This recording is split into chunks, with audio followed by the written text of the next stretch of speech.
सम्पूर्ण प्रभुका प्रिय अनि पवित्र जनमा ग्रेस टु अल च्यानल मार्फत म लोक गुरुङको तर्फबाट यहाँहरू सबैलाई हार्दिक जय मसी। आशा गर्छु तपाईँहरू सबै ठिकै हुनुहुन्छ। प्रभुको अनुग्रहले गर्दाखेरि म पनि ठिकै छु। हामी अहिले यूहन्नाको सुसमाचारको यस अध्ययन श्रृङ्खलालाई विगतका केही हप्ताहरूदेखि हेरिरहेका छौँ र यसै सिलसिलामा आज हामीहरू यूहन्नाको 3 अध्याय त्यसको 22 पददेखि लिएर 36 पदसम्म आज हामी हेर्न गइरहेका छौँ। सधैँ झैँ आज पनि हामी पद गर्दै हामी अध्ययन गर्नेछौँ। म आशा गर्छु तपाईँहरू सबैजना यसबाट धेरै धेरै आशिष पाइराख्नु भएको छ। आउनुहोस् अब हामीहरू छोटो प्रार्थना गर्नेछौँ र प्रार्थना गरेर आजको हाम्रो यस अध्ययन श्रृङ्खलालाई अगाडि बढाउनेछौँ। प्रभुजी, हामी तपाईँलाई धन्यवाद दिन्छौँ। यो समय तपाईँकै हातमा राख्दछौँ। पवित्र आत्मा तपाईँ प्रभुले हामीलाई पाइला पाइलामा अगुवाई गर्नुहोस्। पदमा तपाईँ प्रभुले हामीलाई आफ्नो प्रकाश दिनुहोस्। प्रभु, आफ्ना वचनमा लुकेका रहस्यका कुराहरू हाम्रो अगाडि हाम्रो बीचमा तपाईँले प्रकट गर्नुहोस्, ताकि हामी तपाईँ प्रभुलाई अझ गहिराइमा गएर चिन्न सकौँ। तपाईँलाई यी सबै समयहरू, यी सबै अध्ययन तपाईँकै हातमा राख्दछौँ, माग्दछौँ येशू प्रभुको नाममा, आमेन। आउनुहोस् अब हामीहरू यो खण्डलाई सानो खण्डलाई म अहिले तपाईँको समक्ष हामी सबैको निम्ति वाचन गर्न गइराखेको छु। म अहिले 22 पददेखि लिएर 26 पदसम्म हेर्न गइराखेको छु। यहाँ लेखिएको छ, माथि शीर्षकमा बप्तिस्मा दिने यूहन्नाको पछिल्लो गवाही। यसपछि येशू र उहाँका चेलाहरू यहुदिया देशमा जानुभयो र त्यहाँ तिनीहरूसँग केही दिन वास गर्नुभयो र बप्तिस्मा दिनुभयो। यूहन्नाले पनि सालिमको छेउ एनोनमा बप्तिस्मा दिन्थे, किनकि त्यहाँ प्रशस्त पानी थियो। त्यहाँ मानिसहरू आउँथे र बप्तिस्मा लिन्थे। त्यस बेलासम्म यूहन्ना झ्यालखानमा परेका थिएनन्। त्यसै बेला यूहन्नाका चेलाहरूको एकजना यहुदीसँग शुद्धिकरणको विषयमा वाद विवाद भयो। यूहन्ना कहाँ आएर तिनीहरूले उनलाई भने, गुरुज्यू, यर्दन पारी जो तपाईँसँग हुनुहुन्थ्यो यसको बारेमा यूहन्ना कहाँ आएर तिनीहरूले उनलाई भने, गुरुज्यू, यर्दन पारी जो तपाईँसँग हुनुहुन्थ्यो जसको बारेमा तपाईँले गवाही दिनुभयो, हेर्नुहोस् उहाँले बप्तिस्मा दिइरहनु भएको छ र सबै उहाँ कहाँ जाँदैछन्। पाठमा अगाडि बढ्नुभन्दा अगाडि म आजको पाठको मूल सन्देश तपाईँहरू समक्ष राख्न चाहन्छु। आजको पाठको मूल सन्देश छ, पिताबाट आउनुभएको येशूले अनन्त जीवन दिनुहुन्छ। निश्चय नै पिताबाट आउनुभएको येशूले चाहिँ हामीलाई अनन्त जीवन दिनुहुन्छ। उहाँले मात्र अनन्त जीवन दिन सक्नुहुन्छ, अरू कसैमा पनि अनन्त जीवन छैन। किनभने पिताबाट अथवा स्वर्गबाट आउनुभएको एकजना मात्र येशू ख्रिस्ट हुनुहुन्छ। अरू जति पनि संसारमा भएका मानिसहरूले, संसारका कुनै पनि भगवानले, संसारका कुनै पनि देवहरूले, संसारका कुनै पनि ज्ञानी मानिसहरूले अथवा दार्शनिकहरूले हामीलाई अनन्त जीवन दिन सक्दैन। किनभने अनन्त जीवन भन्ने कुरा चाहिँ माथि स्वर्गबाट आउने कुरा हो र येशू ख्रिस्ट प्रभुले आफूसँग उहाँले पिताबाट हाम्रो निम्ति लिएर आउनुभएको छ। र यस पाठको मूल बुदाहरू पनि म तपाईँको समक्ष अहिले राख्न चाहन्छु। मूल बुदाहरूमा बप्तिस्मा दिने यूहन्नाले येशू ख्रिस्टलाई दुल्हा भनी सम्बोधन गर्छन्। दोस्रो बुदामा चाहिँ यूहन्नाले आफूलाई दुल्हाको मित्र अथवा हाम्रो नेपाली भाषामा लोकन्ते भनी यसरी आफूलाई सम्बोधन गरेका छन्। र जति पनि येशू प्रभुका विश्वासीहरू छन्, समस्त विश्वासीलाई यूहन्नाले येशूकी दुल्है भनी सम्बोधन गरेका छन्। सबैभन्दा महत्त्वपूर्ण, येशू स्वर्गबाट आउनुहुने परमेश्वरका पुत्र हुनुहुन्छ भने यूहन्नाले फेरि एकपल्ट पुष्टि गर्छन्। प्रियहरू, आउनुहोस् अब हामी आजको खण्डलाई पद गर्दै अध्ययन साथै व्याख्या गरौँ। आजको खण्ड यूहन्नाको 3 अध्याय त्यसको 22 पददेखि 36 पदसम्म हो भन्ने कुरा मैले तपाईँको अगाडि यस अगाडि पनि मैले भनिसकेको छु। बप्तिस्मा दिने यूहन्नाको पछिल्लो गवाही, यसरी हामीले आजको यो अध्ययनलाई सुरुवात गर्नेछौँ र म यसकडी फेरि पनि म दोहोऱ्याएर यो 22 पद पढ्न गइराखेको छु। यहाँ लेखिएको छ, यसपछि येशू र उहाँका चेलाहरू यहुदिया देशमा जानुभयो र त्यहाँ तिनीहरूसँग केही दिन वास गर्नुभयो र बप्तिस्मा दिनुभयो। यहाँ निकोदेमुससितको गहन वार्तालापपछि येशू आफ्ना चेलाहरूसित यहुदियाको प्रान्तमा जानुहुन्छ। निकोदेमुससितको वार्तालाप धेरै दृष्टिकोणबाट महत्त्वपूर्ण थियो, किनकि उहाँसित बातचित गर्न आएका व्यक्ति कुनै साधारण व्यक्ति थिएनन्, एउटा सामान्य व्यक्ति निकोदेमुस थिएनन्। येशूले आफ्नै भनाइअनुसार तिनी समस्त इजरायलका गुरु अथवा यहुदी महासभाका एक प्रभावशाली सदस्य थिए। उनी साथसाथै यरुशलेमका एक धनाढ्य व्यक्ति पनि थिए। येशूलाई थाहा थियो उहाँ एकजना यस्तो व्यक्तिसित बातचित गर्दै हुनुहुन्थ्यो जसले अहिले फरिसी यहुदी साथै यहुदी महासभाका सम्पूर्ण सदस्यहरूको प्रतिनिधित्व गरिरहेका छन्। येशूलाई थाहा थियो एकजना मुख्य अगुवासित बोल्दा उहाँको शिक्षा र सन्देश अन्य प्रभावशाली व्यक्तिहरूसम्म पुग्न सक्छ। यस दृष्टिकोणले निकोदेमुससितको यो वार्तालापको ठूलो महत्त्व थियो। अब एकछिन येशूको सेवकाई गर्ने शैलीलाई ध्यान दिएर हेरौँ। उहाँले सेवकाईको निम्ति चेलाहरूलाई बाहिर पठाउनु हुँदा जहिले पनि 2-2 गरेर अथवा जोडी मिलाएर वा समूहमा पठाउनु भएको हामी बाइबलमा देख्दछौँ। किन उहाँले चेलाहरूलाई यसरी जोडी गरेर पठाउनु भएको होला? यसको पछाडि 2 वा 3 प्रमुख कारणहरू हुन सक्छन्। आउनुहोस् हामी ती कारणहरूलाई हेर्नेछौँ। पहिलो कारण, 1 भन्दा 2 बढी प्रभावकारी र फलदायी हुन्छन् भने उपदेशकको 4 अध्यायको 9 पदले हामीलाई यसरी बताउँदछ। दोस्रोमा चाहिँ येशूले चेलाहरूको सुरक्षालाई ध्यानमा राख्नुहुन्थ्यो। येशू ख्रीष्ट प्रभुले जहिले पनि आफ्नो चेलाहरूको सुरक्षालाई उहाँले प्राथमिकता दिनुहुन्थ्यो, किनभने येशू ख्रीष्ट प्रभुको संरक्षणमा उनीहरू थिए र कुनै पनि हालतमा चाहिँ येशू ख्रीष्ट प्रभुले आफ्ना चेलालाई चाहिँ सुरक्षित राख्न चाहनुहुन्थ्यो अनि उहाँलाई चाहिँ उनीहरूलाई रक्षा दिन चाहनुहुन्थ्यो। येशूले चेलाहरूको सुरक्षालाई ध्यानमा राख्नुहुन्थ्यो। उपदेशक 4 अध्यायको 12 पदमा यही कुरा हामी पढ्दछौँ। 2 वा त्यसभन्दा बढी सङ्ख्यामा हुँदा चेलाहरूमा आज उहाँ पनि आत्मामा उपस्थिति हुन सक्नुहुन्थ्यो। मत्ती 18 अध्यायको 20 पदले हामीलाई यही कुरा भन्दछ। येशू प्रभुले 18 अध्यायको 20 पदमा भन्नुभयो, यदि तिमीहरू एकै मनको भइकन 2 या 3 एक ठाउँमा भेला हुँदछु भने चाहिँ म तिमीहरूको बिचमा हुन्छु भनिकन येशू प्रभुले यसरी आफ्ना चेलाहरूलाई प्रतिज्ञा गर्नुभएको हामी मत्तीको 18 अध्यायको 20 पदमा हामी पाउँदछौँ। अनि येशू प्रभु आफ्ना चेलाहरूसँग शारीरिक रूपमा नहुनु भए तापनि आत्मामा यसरी उपस्थित हुन सक्नुहुन्थ्यो र चेलाहरूलाई उहाँले उत्साह दिन सक्नुहुन्थ्यो। येशूको जन्मथलो बेथलेहेम यही यहुदा प्रान्तमा पर्थ्यो, जहाँ अहिले येशू ख्रीष्ट प्रभु र उहाँका चेलाहरू सेवकाई गरिराख्नु भएको छ, जहाँ राजा दाउदको पनि जन्म भएको थियो। यहुदीहरूको पवित्र मन्दिर यही नै थियो। येशूको मार्गदर्शक अथवा येशू ख्रीष्ट प्रभुको अग्रदूत बनेर आउनुभएको यूहन्ना बप्तिस्मा दिनेले पनि यहुदियाकै अथवा यसै प्रान्तको उजाड स्थानमा यहुदीहरूलाई पश्चातापको प्रचार गरेका थिए अनि बप्तिस्मा दिएका थिए र आउनै लाग्नु भएको मसीहको स्वागत गर्न मानिसहरूको हृदयलाई तयार पारेका थिए। यसरी धेरै भौगोलिक अनि ऐतिहासिक कारणहरूले गर्दा येशूको यहुदिया प्रान्तको यो सेवकाई धेरै महत्त्वपूर्ण थियो। अन्य 3 सुसमाचारका लेखकहरूले अथवा सिनप्टिक गस्पलका लेखकहरूले प्रभु येशूको गालिल र त्यस वरपरका क्षेत्रहरूको सेवकाईलाई आफ्नो सुसमाचारमा समावेश गरे भने यूहन्नाले चाहिँ येशू ख्रीष्ट प्रभुले यही यहुदा प्रान्तमा गर्नुभएको सेवकाईलाई प्रमुखताको साथमा चाहिँ आफ्नो सुसमाचारमा विशेष स्थान दिएका छन्। येशू र उहाँका चेलाहरूले केही दिन यहुदिया प्रान्तमा प्रचार गर्दै अनि मानिसहरूलाई बप्तिस्मा दिँदै बिताउनु भयो।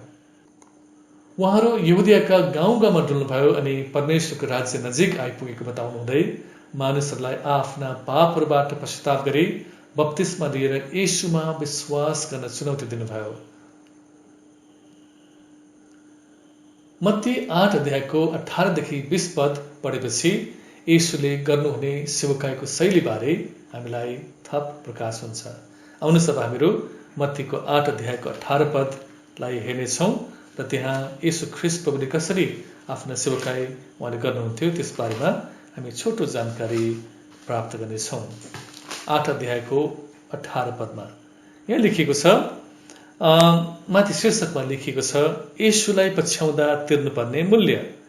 जब येशूले आफ्नो वरिपरि ठुला भिडहरूलाई देख्नुभयो, उहाँले तालको पारी जाने आज्ञा दिनुभयो। एकजना शास्त्री उहाँ कहाँ आए र उहाँलाई भने, गुरुज्यू, तपाईँ जहाँ जहाँ जानुहुन्छ म तपाईँलाई पछ्याउने छु। येशूले तिनलाई भन्नुभयो, स्यालका दुला र आकाशका चराचुरुङ्गीहरूका गुण हुन्छन्, तर मानिसको पुत्रको लागि त शिर ढल्काउने ठाउँ पनि छैन। देख्नुहुन्छ, एकजना शास्त्री, एकजना व्यवस्थाका शास्त्री, निकोदेमस जस्तै एकजना व्यवस्थाका शास्त्री येशू कहाँ आउनुहुन्छ। अब यहाँ खुलस्त रूपमा बताइएको छैन उहाँ कुन चाहिँ अभिप्रायले आउनुभएको थियो, कुन चाहिँ अभिप्रायले आएका थिए, तर उहाँले येशू ख्रीष्ट प्रभुलाई पछ्याउने आफ्नो इच्छा उहाँसँग जाहेर गर्नुहुन्छ। मलाई थाहा छैन येशू ख्रीष्ट प्रभुले त्यो शास्त्रीको हृदयलाई पढ्नु भएर चाहिँ उहाँले यस प्रकारले जवाब दिनुभएको हो या उहाँले वास्तवमै उहाँले चाहिँ उसको प्रश्न अनुसारको जवाब दिनुभएको, यसमा हामीलाई थाहा छैन। तर उहाँले एउटा वास्तविक उत्तर के दिनुहुन्छ भन्दाखेरि, स्यालका दुला र आकाशका चराचुरुङ्गीहरूका गुण हुन्छन्, तर मानिसको पुत्रको लागि त शिर ढल्काउने ठाउँ पनि छैन।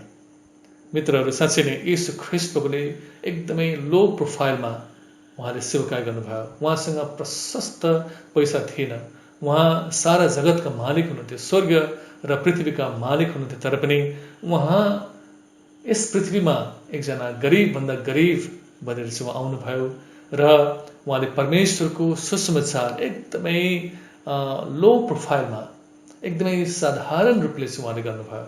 उहाँसँग प्रशस्त पैसा थिएन, उहाँसँग आजभोलि हामीले जुन प्रकारको सुविधा पाइराखेका छौँ त्यस प्रकारको सुविधा उहाँसँग थिएन। उहाँ एक ठाउँदेखि अर्को ठाउँमा जानु हुँदाखेरि चाहिँ उहाँलाई पैदल चल्नु पर्थ्यो र उहाँलाई पनि निद्रा लाग्दथ्यो, अनि उहाँको निम्ति कुनै बस्ने ठाउँ राम्रो प्रबन्ध थिएन।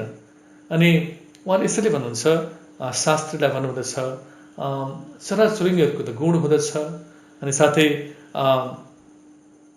स्यालका त दुला हुँदछ, उनीहरू त घरमै बस्न सक्दछ, उनीहरू चाहिँ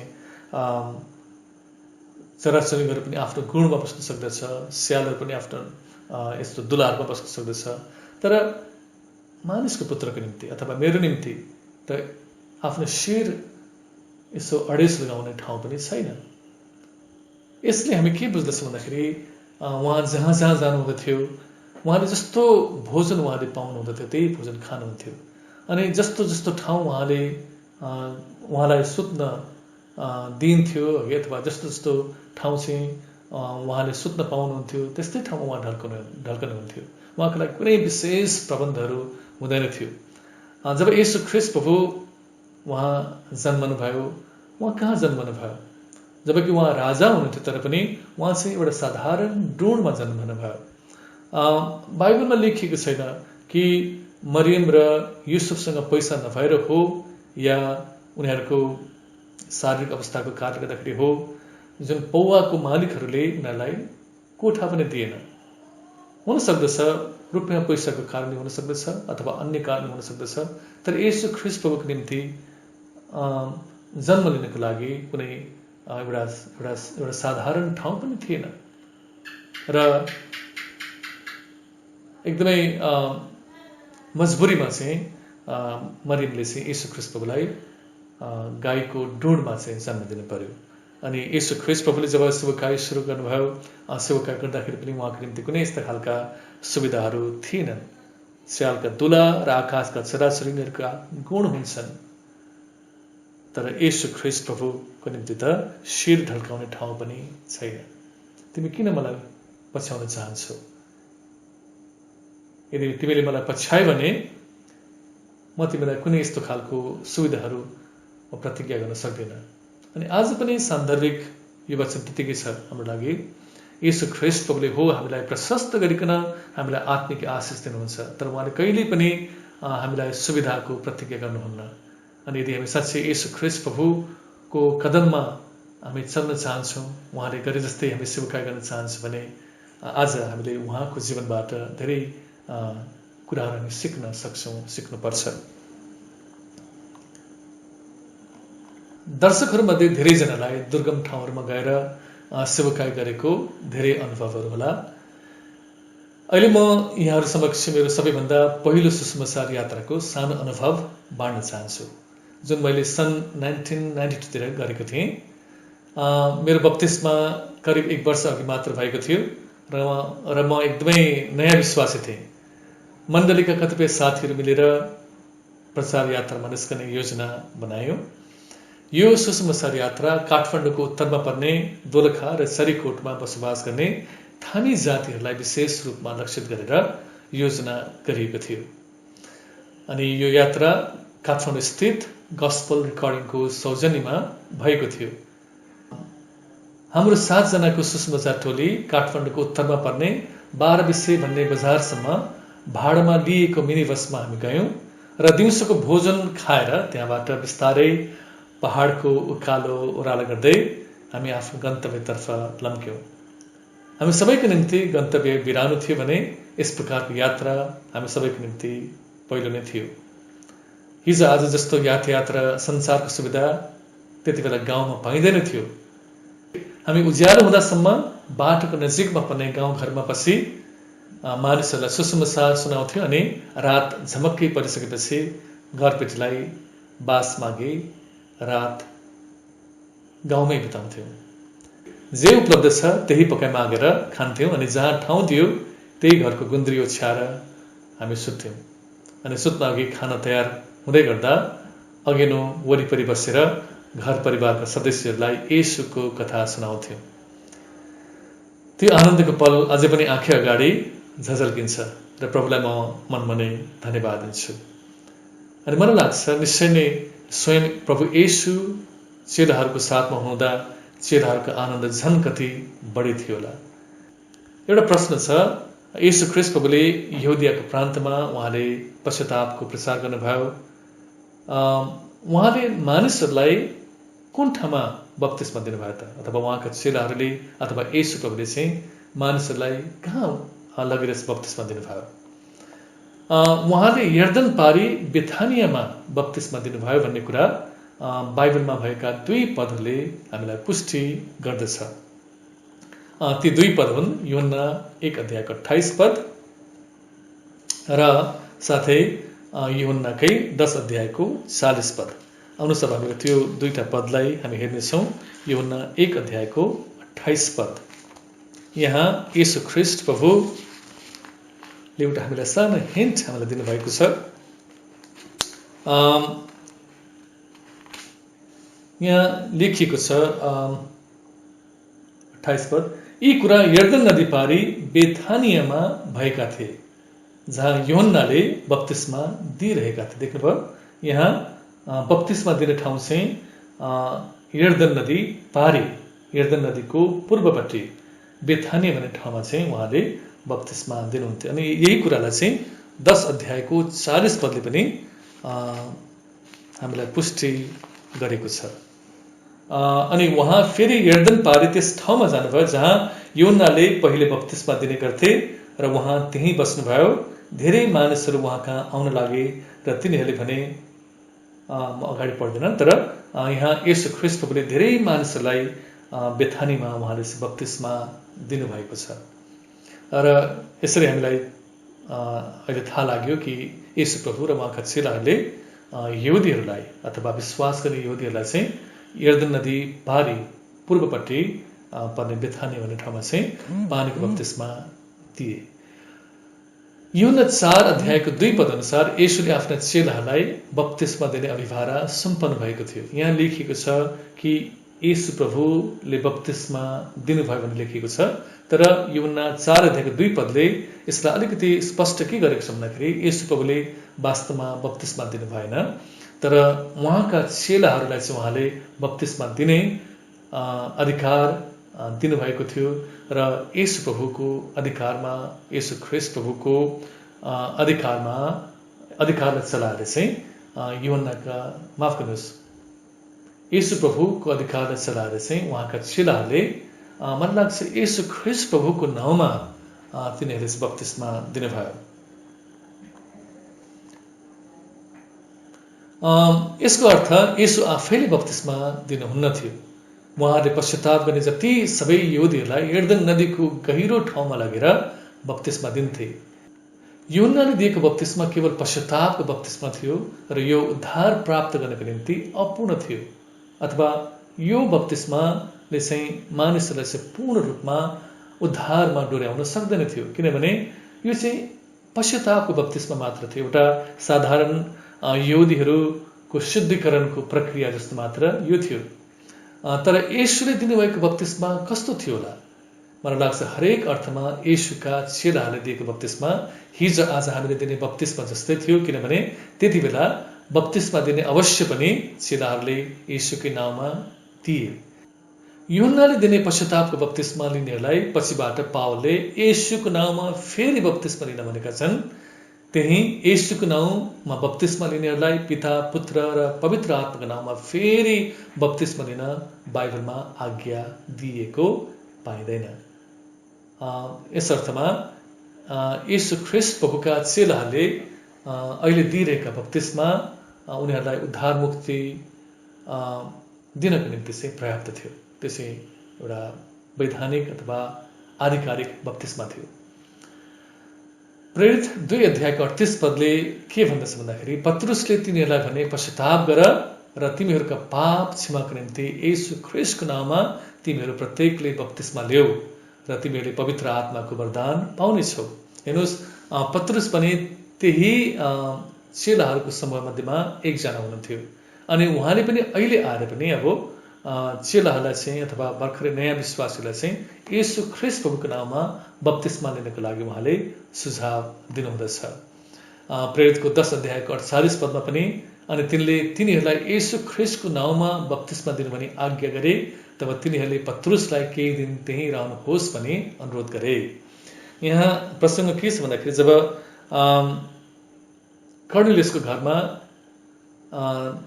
कर्नेलियस एकजना अन्य जाति व्यक्ति र कर्नेलियस एकजना धर्मी व्यक्ति थिए र जब पत्रुस वरिपरि नजिकै सायद जोप्पामा थिए भन्ने कुरा कर्नेलियसलाई थाहा हुँदछ अनि त्यति बेलासम्म पत्रुसको मनलाई पनि प्रभु येशू ख्रीष्टले चाहिँ दर्शनद्वारा उहाँले चाहिँ तयार गर्नुभएको हुँदछ। अनि पछि पत्रुस कर्नेलियसको घरमा आउनको लागि राजी हुँदछन् र जब कर्नेलियसको घरमा आइपुग्दाखेरि त्यहाँ मानिसहरू बसिरहेका पत्रुसले पाउँदछन्।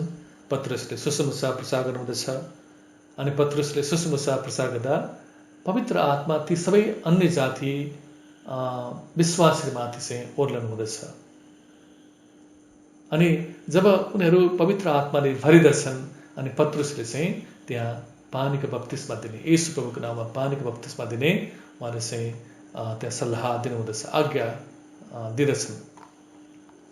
गलाती 3:7 यसकारण तिमीहरू यो जान कि जसले विश्वास गर्छन् तिनीहरू अब्राहमका सन्तान हुन्। जसले विश्वास गर्दछन्, विश्वास गर्नेले चाहिँ बप्तिस्मा लिन्छ र बप्तिस्मा लिने व्यक्तिले चाहिँ उद्धार पाउँदछ, परमेश्वरको अनन्त जीवन पाउँदछ। हामीले कतिपल्ट प्रश्न गर्ने गर्दछौँ के बप्तिस्माले मानिसलाई उद्धार दिन सक्दछ? बप्तिस्मा आफैले मानिसलाई उद्धार दिन सक्दछ? मलाई लाग्छ बप्तिस्मा यदि कुनै व्यक्तिले चाहिँ साँचो रूपमा येशूलाई विश्वास नगरिकन उसले चाहिँ बप्तिस्मा लिएको छ भने एउटा बप्तिस्मा अथवा पानीमा गएर डुब्ने प्रक्रियाले मात्र त्यस व्यक्तिलाई चाहिँ उद्धार मुक्ति दिन सक्दैन। अब हामीहरू 23 हेर्नेछौँ। यूहन्नाले पनि सालिमको छेउ एनोनमा बप्तिस्मा दिन्थे किनकि त्यहाँ प्रशस्त पानी थियो, त्यहाँ मानिसहरू आउँथे र बप्तिस्मा लिन्थे।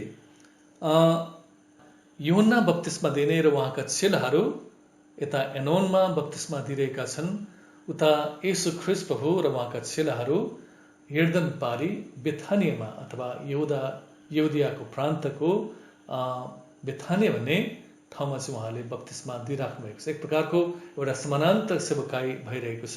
उता योहन्ना बप्तिस्मा दिने उहाँका चेलाहरूसँग एनोनमा बप्तिस्मा दिइराखेका छन् र यता येशू ख्रीष्ट प्रभु र उहाँका चेलाहरू बेथानियामा पानीको बप्तिस्मा दिइराख्नु भएको छ। आफ्नो सेवकाईलाई त्यहाँ उहाँले चाहिँ केन्द्रित गरिराख्नु भएको छ।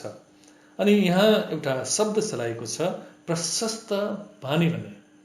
यी पदहरूले यूहन्नाले पानीमा डुबाएर बप्तिस्मा दिन्थे भन्ने पुष्टि गर्दछ। तर यस किसिम मानिसहरूलाई पानीमा डुबाएर बप्तिस्मा दिने प्रचलन पुरानो नियममा हामी कतै पनि पाउँदैन। यसैले मानिसहरूलाई सुर्लुम्मै पानीमा डुबाएर बप्तिस्मा दिने प्रचलनको सुरुवात यूहन्नाबाटै भयो भन्ने अनुमान हामी लगाउन सक्छौँ। अथवा परमेश्वरले नै यूहन्नालाई यसरी पानीको बप्तिस्मा दिनु भनिकन उहाँलाई व्यक्तिगत रूपमा आदेश दिनुभएको कारण यूहन्ना र उहाँका चेलाहरूले डुबाएर पानीको बप्तिस्मा दिएका हुन् भन्ने पनि हामी अनुमान लगाउन सक्दछौँ। तर बाइबलमा यसरी विश्वास गर्ने मानिसहरूलाई पानीमा डुबाएर सुर्लुम्मै डुबाएर यस प्रकारले बप्तिस्मा दिने चलन अथवा यस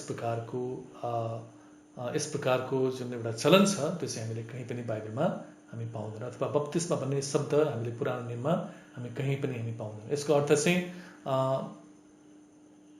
ब्याप्टिजो हुन्छ, ग्रिक शब्द होला यो, ग्रिक शब्द ब्याप्टिजो हुन्छ। अनि जसको अर्थ चाहिँ पुरै डुब्नु हुँदछ, पुरै चुर्लुम्मै डुब्नु हुँदछ। अनि यहाँ यूहन्ना र तिनका चेलाहरूले विश्वास गर्ने अथवा पश्चाताप गर्ने यहुदीहरूलाई यर्दन नदीको गहिरो ठाउँमा लगेर चाहिँ चुर्लुम्मै डुबाएर यसरी पानीको बप्तिस्मा दिएका छन्। र येशू प्रभु र उहाँका चेलाहरूले पनि स्वाभाविक रूपमा यसरी नै पानीको बप्तिस्मा दिनुहुन्थ्यो। यद्यपि पुरानो नियमका कतिपय घटनाहरूले हामीलाई बप्तिस्माको रूप हामीलाई देखाउँदछ अथवा बप्तिस्माको चित्रणहरू गर्दछ। उदाहरणको लागि नुहको जलप्रलय। इजरायलीहरू लाल समुद्र तरेको, कोढी नामानले यर्दन नदीमा 7 पल्ट डुबल्की लगाएको त्यो घटनाहरू हामी सबैलाई ती सबै घटनाहरू थाहा छ। जब नुहको समयमा जलप्रलय भयो, माथि आकाशबाट पनि सबै जल भण्डारहरू आकाशबाट ती मुसलधारे वृष्टि भयो। तल जति पनि जमिन मुनि जति पनि पानीका मूलहरू थिए ती सबै फुटे। तलबाट पनि पानी माथि आयो र माथिबाट पनि पानी तल झऱ्यो, तल खस्यो र यसरी समस्त पृथ्वी जलमग्न भयो। र यो एउटा दृश्यलाई पनि बप्तिस्माको दृश्यको रूपमा अथवा बप्तिस्माको रूपसँग चाहिँ यसलाई लिएको छ। अनि अर्को उदाहरण जसरी मिस्र देशबाट जब इजरायलीहरू हिब्रूहरू लाल समुद्र तरेर, लाल समुद्र सुक्खा जमिन हुँदै उनीहरू तरेर चाहिँ जब त्यो उजाड स्थानमा प्रवेश गर्दछन्, त्यो लाल समुद्र तर्ने जुन एउटा प्रक्रिया छ, किनकि माथि चाहिँ बादल थियो, घना बादल थियो र तल चाहिँ पानी थियो र उनीहरू चाहिँ त्यो दुईटा पानीको बीचबाट भएर, माथि बादल तल पानीको बीचबाट भएर चाहिँ जब उनीहरू लाल समुद्र पार गरे। अनि यो चित्रलाई पनि बप्तिस्माको चित्रको रूपमा चाहिँ लिएको छ। र त्यस्तै नामान कोडी जो चाहिँ एकजना अन्य जाति व्यक्ति थिए, अनि ऊ एलिसा कहाँ जाँदछन्, अगमवक्ता एलिसा कहाँ जाँदछन् र एलिसाले नामान कोडीलाई यर्दन नदीमा गएर 7 पल्ट डुबल्की लाउनको लागि सुझाव दिँदछन् अथवा आज्ञा दिँदछन्। र नामान कोडी एलिसाको त्यो आज्ञा शिरपर गर्दै यर्दन नदीमा गएर 7 पल्ट डुबल्की लाउँदछन्। अनि परमेश्वरको एउटा अचम्मको काम के हुँदछ भन्दाखेरि कि नामान कोडीको सबै कोडहरू चाहिँ उसको शरीरबाट पूरो तवरले हराउँदछ। पूरो तवरले चाहिँ उसको शरीरबाट चाहिँ हराउँदछ र उसको जुन शरीरको जुन मासु छ, जुन छाला छ, एकदमै सानो नानीको जस्तो हुँदछ। यसरी परमेश्वरले यसरी नामान कोडीको जीवनमा एउटा अद्भुत काम गर्नुभएको छ, आश्चर्यको काम गर्नुभएको छ। र यस घटनालाई पनि हामीले यसरी बप्तिस्माको एउटा रूप हामीले मान्न सक्दछौँ। यूहन्नाले बप्तिस्मा दिनको निम्ति किन मानिसहरूलाई गहिरो पानीमा लगे, अघि पनि हामीले यसको बारेमा अलिकति चर्चा गरेका थियौँ। किनकि कुनै गैर यहुदी मानिसहरूले अथवा कुनै पनि मानिसहरू जो चाहिँ यहुदी होइनन्, गैर यहुदी मानिसहरू, अन्य जाति मानिसहरूले यहुदी धर्म अपनाउन चाहँदा अथवा यहुदी धर्मलाई चाहिँ उनीहरूले चाहिँ स्वीकार गर्न चाहँदाखेरि, यहुदी धर्ममा उनीहरू चाहिँ धर्मान्तरण गर्न चाहँदाखेरि चाहिँ उनीहरूलाई बप्तिस्माको प्रक्रियाबाट भएर लगिन्थ्यो, जुन यहुदीहरूको शुद्धिकरणको प्रक्रियासित धेरै मिल्थ्यो। यहुदीहरू पनि जब उनीहरू अशुद्ध हुँदथे, जब उनीहरू लासलाई उनीहरूले छुँदथे अथवा कुनै पनि त्यस्तो अपवित्र कुरालाई छुँदथे, उनीहरू चाहिँ अशुद्ध हुँदथे र उनीहरूलाई फेरि शुद्ध हुनको लागि चाहिँ यो शुद्धिकरणको प्रक्रियाबाट भएर जानु पर्थ्यो। र यहुदी धर्मअनुसार चाहिँ शुद्धिकरणको प्रक्रिया चाहिँ दुई प्रकारका हुन्थे। मानिसको पुरा शरीर डुबाएर मिग्भे अर्थात् तलाउ अथवा कुनै यसरी जमेको पानीमा गरिने शुद्धिकरणलाई तेविला भनिन्थ्यो भने सुराही अथवा कुनै भाँडोले पानी उघाएर हात धुने प्रथालाई नेतिलात यादायम भनिन्थ्यो। अलि अप्ठ्यारो नाम लाग्छ किनभने यो हिब्रू शब्द हो। हुनसक्छ यही प्रथालाई आधार मानेर मूर्ति पूजा गरेर आफूलाई शुद्ध पारेका यहुदीहरूलाई यूहन्नाले डुबाए अनि यसरी पानीको बप्तिस्मा दिए। तपाईँलाई थाहा छ कि धेरै यहुदीहरू चाहिँ अहिले मूर्ति पूजामा चाहिँ उनीहरू चाहिँ लिप्त थिए, मूर्ति पूजा उनीहरू गर्दथे। अनि यही कारणले गर्दाखेरि परमेश्वरको दण्ड चाहिँ उनीहरूमाथि आएको थियो। तपाईँलाई थाहा छ कि यहुदाका जति पनि यहुदीहरू छन् उनीहरू चाहिँ बेबिलोनमा उनीहरू बन्धुवाईमा 70 वर्षको लागि पनि जानु परेको थियो। अन्य जातिहरूको देशमा गएर उनीहरू बसे, अन्य जातिहरूको निम्ति उनीहरूले काम गरे र जब उनीहरू फर्केर आए अनि उनीहरू एक प्रकारले चाहिँ अशुद्ध भए र परमेश्वरले चाहिँ येशू ख्रीष्ट प्रभुलाई पठाउनु भएर एउटा यस्तो खालको स्वर्णिम युग मा चाहिँ उहाँले प्रवेश गर्नुहुनेछ भनिकन प्रतिज्ञा गर्नुभएको थियो।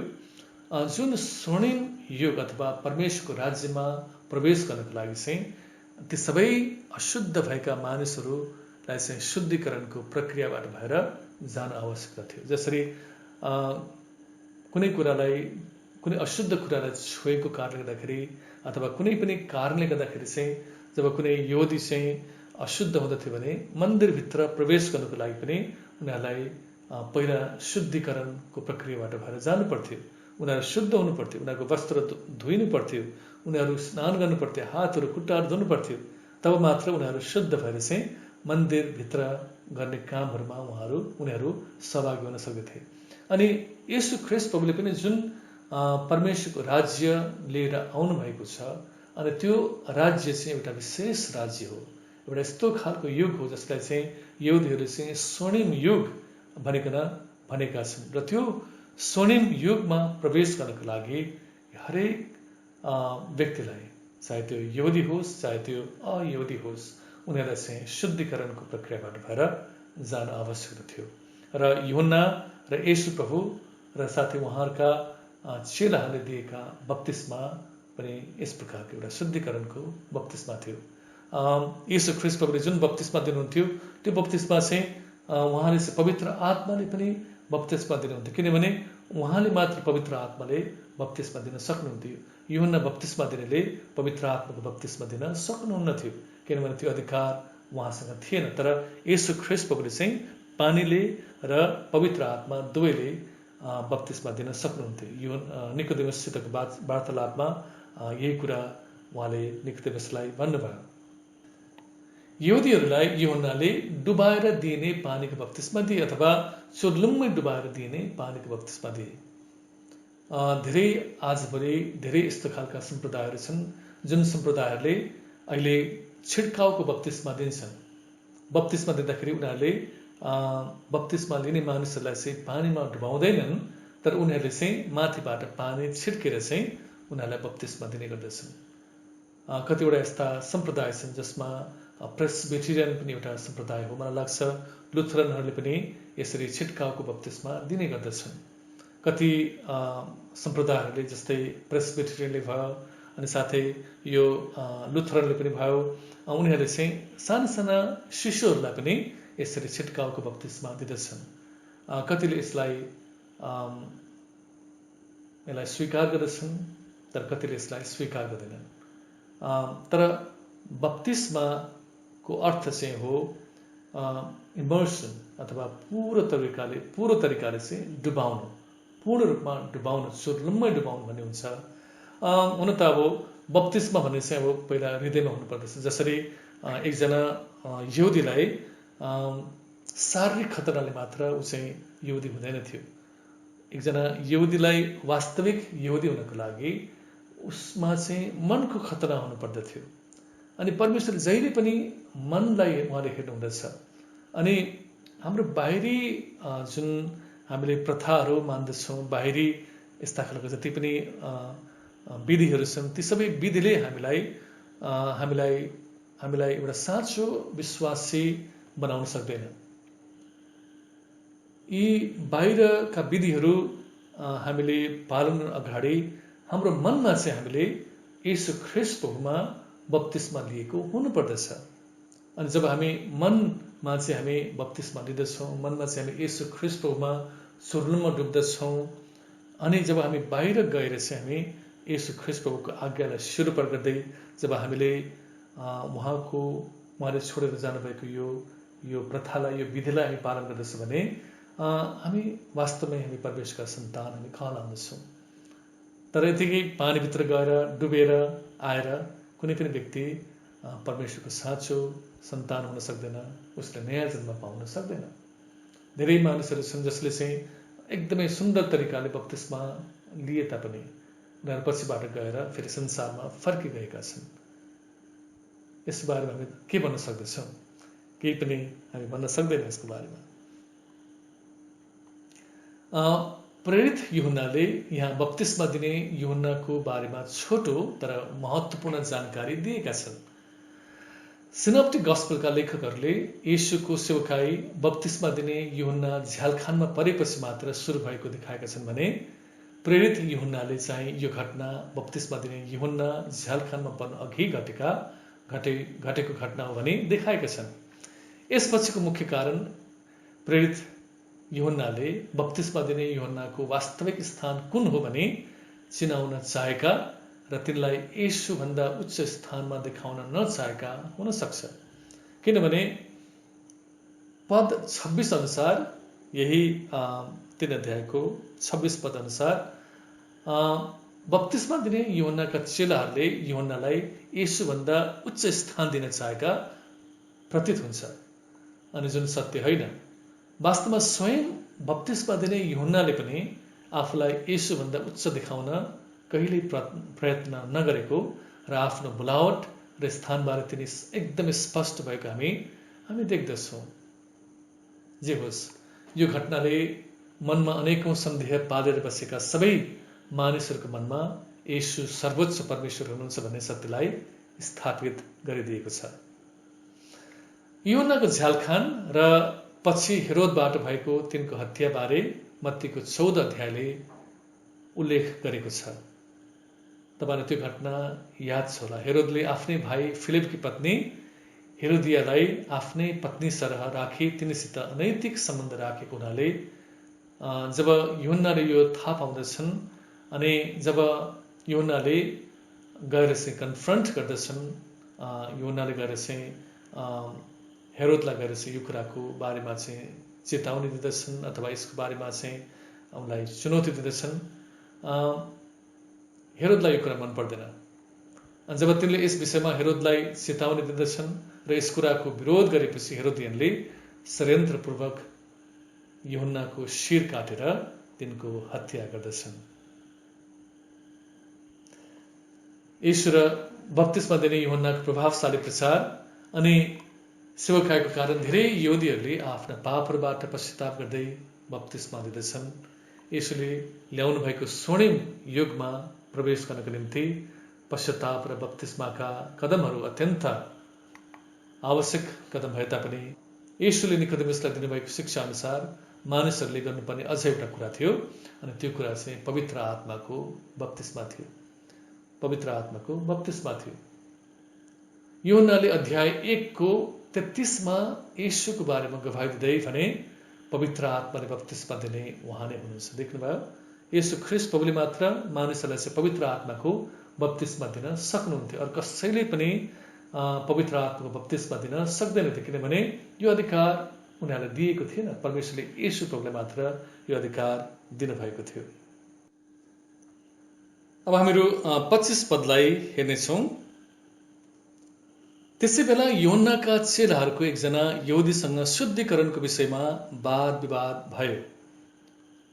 यूहन्ना कहाँ आएर तिनीहरूले उनलाई भने, गुरुज्यू, यर्दन पारी जो तपाईसँग हुनुहुन्थ्यो, जसको बारेमा तपाईँले गवाही दिनुभयो, हेर्नुहोस्, उहाँले बप्तिस्मा दिइरहनु भएको छ र सबै उहाँ कहाँ जाँदैछन्।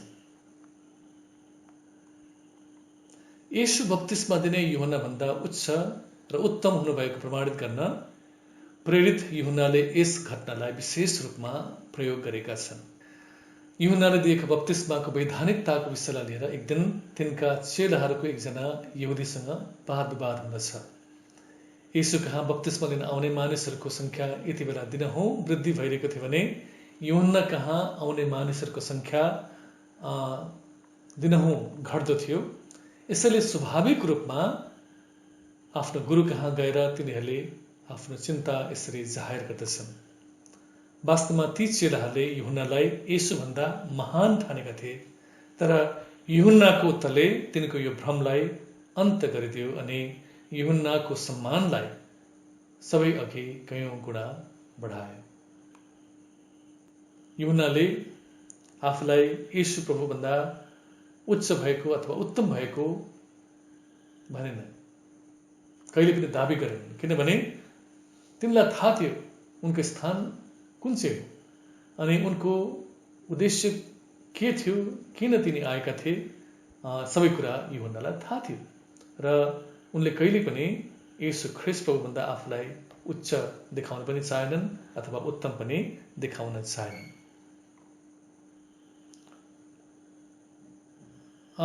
27 पदमा हामी हेर्नेछौँ। यूहन्नाले जवाफ दिए, मानिसलाई स्वर्गबाट नदिएसम्म त्यसले कुनै कुरा पाउन सक्दैन। म ख्रीष्ट होइन, तर म उहाँभन्दा अगाडि पठाइएको हुँ भन्ने मेरो गवाही तिमीहरू आफै दिन्छौ। जससँग दुलही छ, दुलहा त्यही हो। दुलहाको मित्र जो उसको छेउमा खडा हुन्छ उसको स्वर सुनेर अत्यन्त आनन्दित हुन्छ। यसकारण मेरो यो आनन्द अब पूर्ण भएको छ। उहाँ बढ्नु तर म चाहिँ घट्नु आवश्यक छ। यहाँ देख्नुभयो कसरी यूहन्नाले आफ्नो भूमिकालाई र आफ्नो सम्मानलाई कसरी उहाँले चाहिँ बढाउनु भएको छ। आउनुहोस् एक दुईवटा पदहरू बाइबलबाट यसरी हामी हेर्नेछौँ। सबभन्दा पहिला भजन सङ्ग्रह 127 ले के भन्दछ हामी हेरौँ। भजन सङ्ग्रह 127 ले के भन्दछ त्यसलाई हामी हेर्नेछौँ। यहाँ लेखिएको छ, परम प्रभुले नै घर नबनाउनु भए त बनाउनेहरूले गरेको परिश्रम व्यर्थ हुन्छ। परम प्रभुले सहरको रक्षा नगर्नु भए त पालेहरूले गरेको रखवाली व्यर्थ हुन्छ। यहाँ के भन्न खोजेको भन्दाखेरि जबसम्म परम प्रभुले नै सहरको सुरक्षाको उहाँले चाहिँ प्रबन्ध मिलाउनुहुन्न, उहाँले प्रबन्ध गर्नुहुन्न, पालेहरू जति नै जागा रहे तापनि, जति नै उनीहरू चनाखो बसेर चाहिँ सहरको रखवाली गर्ने कोसिस गरे तापनि सहरमा कुनै अनिष्ट कुराहरू चाहिँ भइहाल्छ, चोरी हुन्छ होला, डकैती हुन्छ होला है। तर परम प्रभुले नै सहरको रक्षा गर्नुहुन्छ। अनि मानिसहरू कतिपल्ट घर बनाउनको लागि उनीहरू धेरै परिश्रम गर्दछन्, मेहनत गर्दछन्, पैसाहरू जम्मा गर्दछन्, तर पनि कतिपल्ट घर बन्न सक्दैन। किनभने परमेश्वरको समय नभएको हुन सक्दछ अथवा परमेश्वरले नचाहेको हुन सक्नुहुँदछ। मान्छेले कोसिस गरेर केही पनि हुन सक्दैन। भन्नुको तात्पर्य हो, जबसम्म परमेश्वरले माथिबाट अनुग्रह गर्नुहुन्न, जबसम्म परमेश्वरले माथिबाट ल भनिकन उहाँले दिनुहुन्न, तबसम्म मान्छेले गरेको हरेक प्रयासहरू, हरेक प्रयत्नहरू एक प्रकारले व्यर्थ नै हुँदछ। तर परमेश्वरले उचित समयमा, बाइबलमा लेखेको छ होइन, उपदेशको पुस्तकमा, कि परमेश्वरले चाहिँ आफ्नो समयमा चाहिँ उहाँले हरेक कुरालाई सुन्दर उहाँले अवश्य पनि बनाउनुहुन्छ। अनि उहाँले हाम्रा सबै मनोरथहरूलाई उहाँले चाहिँ पुरा गर्नुहुन्छ। हाम्रो काम चाहिँ हो परमेश्वरमा हामी मग्न रहने, परमेश्वरलाई धन्यवाद दिने, परमेश्वरमा हामीसँग रहिरहने, परमेश्वरका वचनलाई हाम्रो जीवनमा रहिरहन दिने, हामी आफै पनि परमेश्वरमा रहिरहने, एउटा नजिकको सम्बन्धमा रहने, उहाँको इच्छा खोज्ने। र जब यी सबै कुराहरू हामीले गर्दछौँ, परमेश्वरले आफ्नो समयमा, आफ्नै तरिकाले, आफ्नै महिमाको निम्ति उहाँले चाहिँ यी सबै कामहरू गर्नुहुन्छ। हामीलाई चिन्ता गर्नु पर्दैन, हामीलाई हतारिनु पर्दैन। हामी अर्को पद पनि हामी पढ्नेछौँ। अर्को पद हो मत्तीको 25 अध्याय त्यसको 15 पद। मत्तीको 25 अध्याय त्यसको 15 पद पनि अहिले हामी हेर्नेछौँ।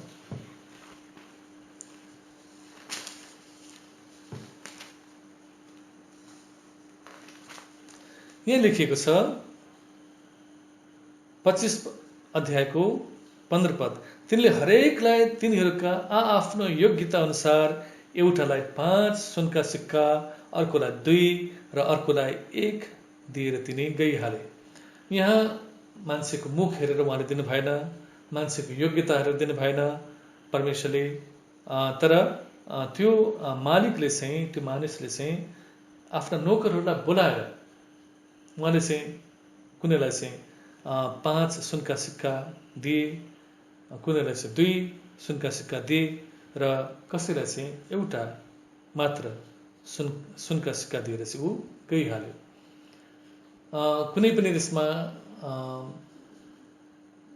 कुनै पनि योग्यताको कारणले गर्दाखेरि होइन, किनभने सबै त नोकरै थियो उनीहरू अघि, अनि यसरी ऱ्यान्डमली दिएर चाहिँ गयो। अनि पछिबाट हामी देख्दछौँ कि कसरी 5 सुनका सिक्का पाउनेले तुरन्तै गएर त्यो व्यापारमा लगानी गर्दछ र उसले अर्को 5 सिक्का कमाउँदछ।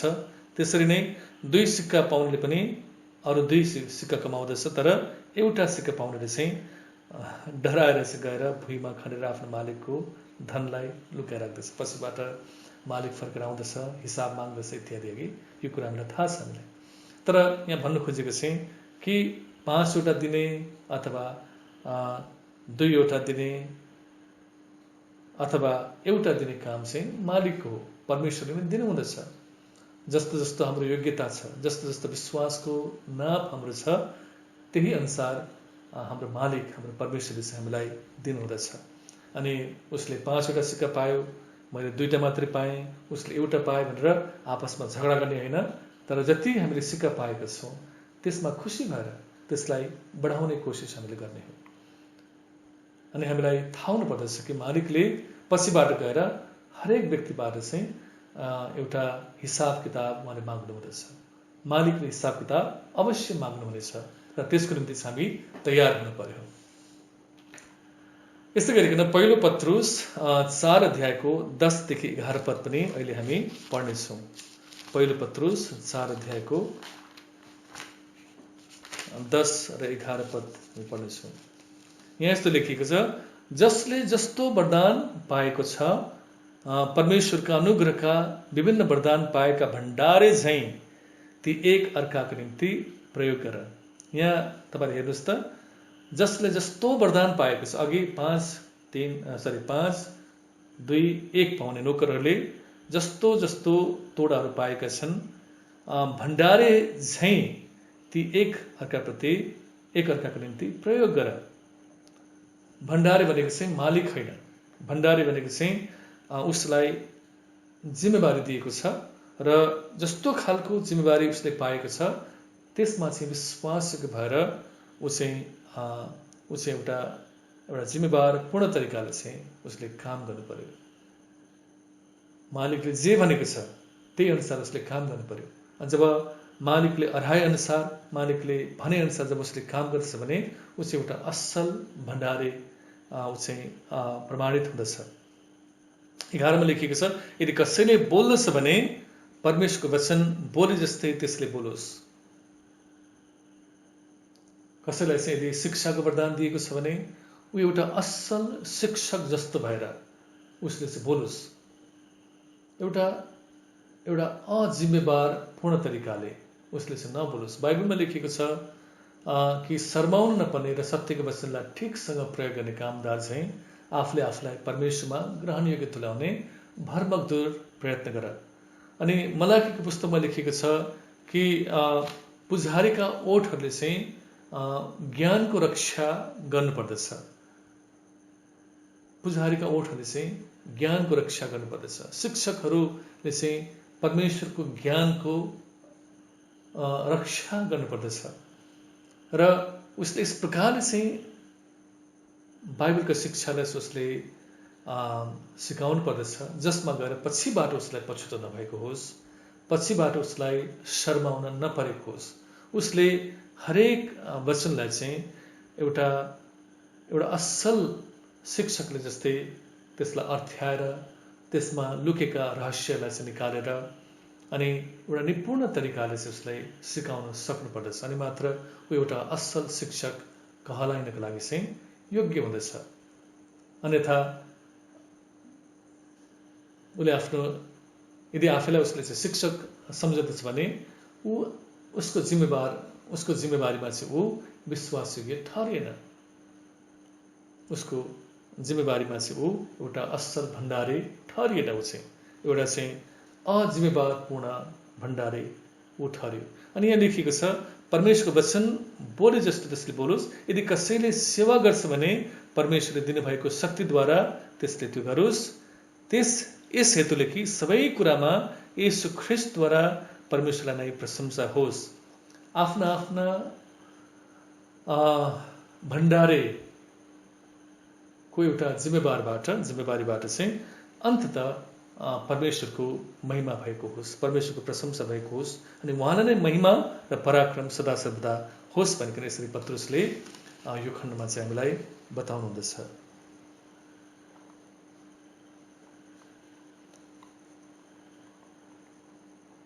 त्यस्तै गरिकन यूहन्नाको 6 अध्यायको 36 र 37 पद पनि अहिले हामीहरू पढ्नेछौँ। यूहन्नाको 6 अध्यायको 36 र 37 पद पनि अहिले यसको हामी पढ्नेछौँ।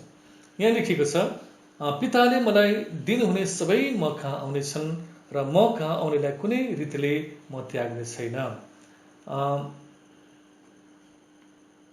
माथि 36 पदमा, तर मैले तिमीहरूलाई भनेको छु, तिमीहरूले मलाई देखेका छौ र पनि विश्वास गर्दैनौ। पिताले मलाई दिनुहुने सबै म कहाँ आउनेछन् र म कहाँ आउनेलाई कुनै रीतिले म त्याग्ने छैन। हेर्नुहोस्, येशू प्रभुले पनि आफूलाई एकदमै एउटा जिम्मेवार व्यक्तिको रूपमा उहाँले चाहिँ यसरी उहाँले चाहिँ देखाउँदै हुनुहुन्छ। जुन व्यक्तिलाई चाहिँ पिताले पुत्रसँग चाहिँ उहाँले पठाउनु हुँदछ।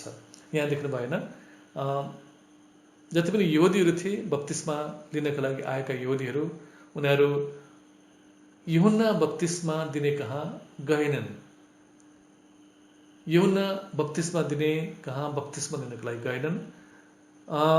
त्यहाँ जानुको सट्टा ती यहुदीहरू चाहिँ येशू प्रभु कहाँ जाँदछन्, किनकि पिताले चाहिँ ती यहुदीहरूको मनलाई चाहिँ दुल्हातर्फ चाहिँ उहाँले फर्काइदिनु भएको छ। किनभने दुल्हा अहिले दुल्हा चाहिँ अहिले देखिनु भएको छ, दुल्हा अहिले प्रकट हुनुभएको छ। र जब दुल्हा त्यहाँ हुनुहुन्छ भने दुलही त स्वाभाविक रूपमा दुल्हा कहाँ नै जाने भयो। अनि ती सबै यहुदीहरूलाई चाहिँ पिताले नै पुत्रलाई दिनुभएको।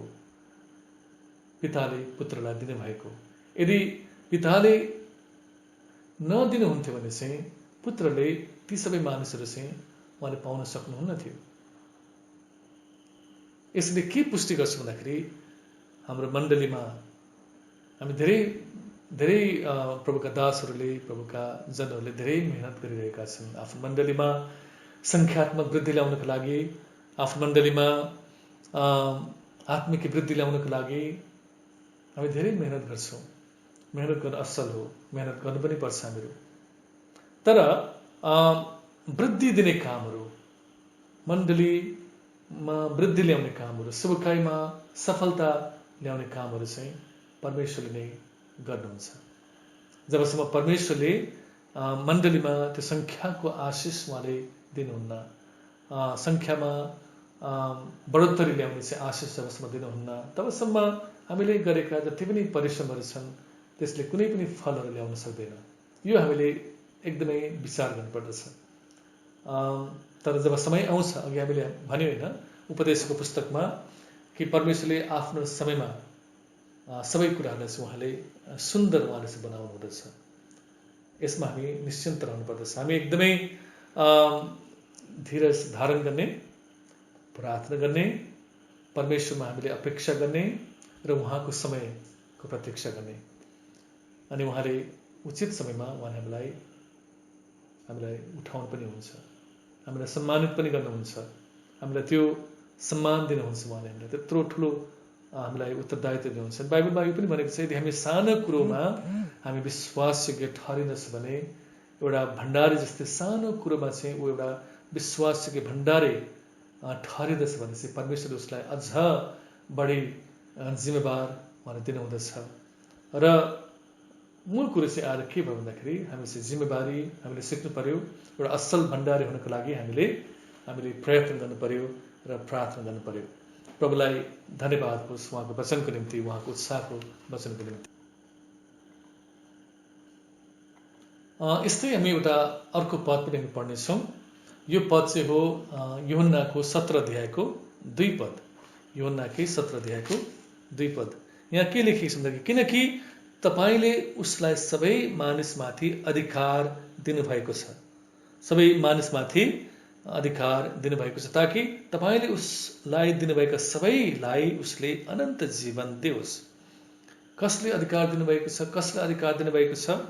पिताले पुत्रलाई अधिकार दिनुभएको छ। अनि त्यो अधिकारमा के पर्दछ भन्दाखेरि, कि पुत्रले चाहिँ उहाँ कहाँ आएका जति पनि छन् उनीहरूलाई चाहिँ अनन्त जीवन दिदछ। अनन्त जीवन भनेको चाहिँ परमेश्वरको अनन्त जीवन,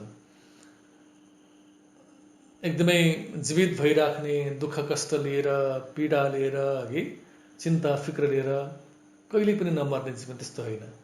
तर यस्तो खालको एउटा जीवन, जुन जीवन चाहिँ अघि हामीले कुरा गर्यौँ होइन, परमेश्वरको स्वर्णिम युगको, परमेश्वरको राज्यमा हामीले पाउने अनन्त जीवन, जुन जीवनको चाहिँ अन्त छैन, त्यो जीवन चाहिँ परमेश्वरले पुत्रलाई दिने अधिकार दिनुभएको छ। अनि ती मानिसहरूले चाहिँ त्यो अनन्त जीवन प्राप्त गर्दछन्, जसले चाहिँ येशू ख्रीष्टमा विश्वास गर्दछन्, येशू ख्रीष्टमा विश्वास गर्दछन्।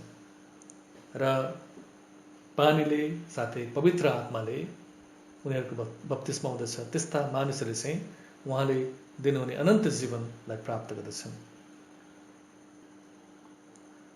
साँच्चै प्रियहरू, स्वर्गले नै निर्धारण नगरीसम्म हामीले जति नै कोसिस गरे तापनि हाम्रो सेवकाई फलवन्त बनाउन सक्दैनौँ। जुन मानिसहरू बप्तिस्मा लिन अहिले येशू र उहाँका चेलाहरू कहाँ गइरहेका थिए, यसले यूहन्नालाई रत्तिभर पनि विचलित पारेन, किनकि यूहन्नाले येशूलाई मसीहा भनी चिनिसकेका थिए र स्वाभाविक दुल्हा उहाँ नै हुनुहुन्छ भने जानिसकेका थिए।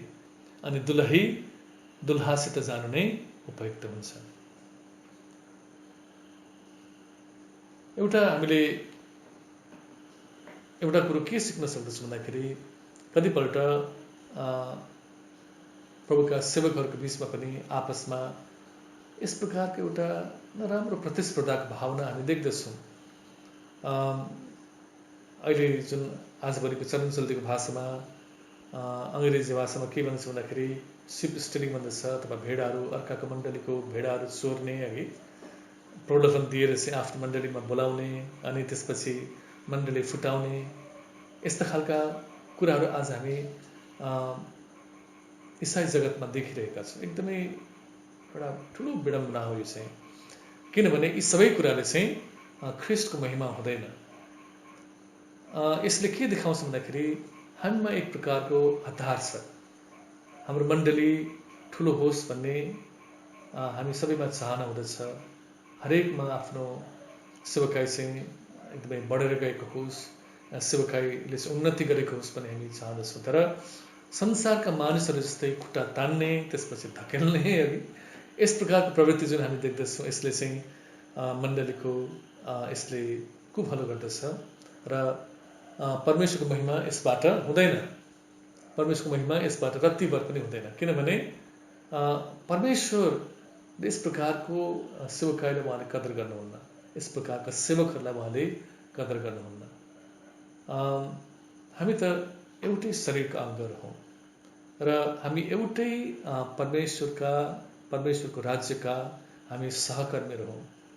हाम्रो विभिन्न कामहरू हुन सक्दछ, हाम्रो विभिन्न बोलावट हुन सक्दछ, हाम्रो विभिन्न वरदान हुन सक्दछ।